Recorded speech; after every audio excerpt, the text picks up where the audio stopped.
you've got Kandahar City, city of 500,000 people with a serious crime problem, and the Taliban could move around in there, but it was certainly not a Taliban stronghold. So we needed a solution that involved Afghan police. Second problem was Arghandab.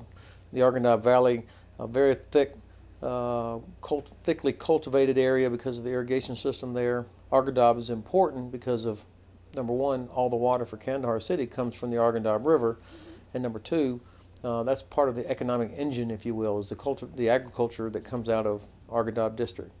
The third problem is Zari and Western Panjwai districts west of Kandahar City. They're critical because, number one, Highway 1 goes right through there, and number two, we've never had sufficient government or coalition forces to deal with the Taliban there and to protect the Afghan population. IED strikes on Highway 1 are down 80% just in the last 3 months.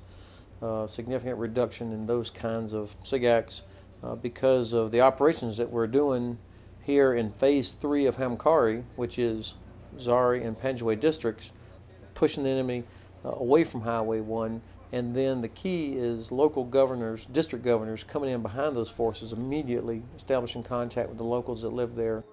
What you see is a commitment by the coalition and Afghan forces to use everything we have to achieve the effect that we need. We are committed with our Afghan partners to use everything there is. In Zari and Western Panjwai, it's an area that was completely under the control of the Taliban, much like Marja was. Hundreds of IEDs out there, so sure, we're using everything that we have while still remembering that our mission is to protect the Afghan population.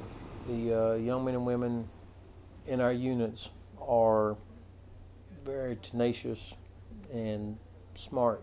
And these are young people that watched the war for 5 or 6 years and then decided to join the Army or the Marine Corps or the Navy and still come in. The big lesson I've learned here is about enabling the Afghans to do this. What we've learned to do is work with them, enable them to come up with a solution, to take the lead on planning an operation. It seldom is anything like what we would have done, but then when it's all over, it's like, oh, wow, that worked. So I think now I'm about 100% better at figuring out how to ask the right questions of Afghan government officials, Afghan police and military, and allowing them to do it. So that gives me a lot of optimism about their ability to take things over.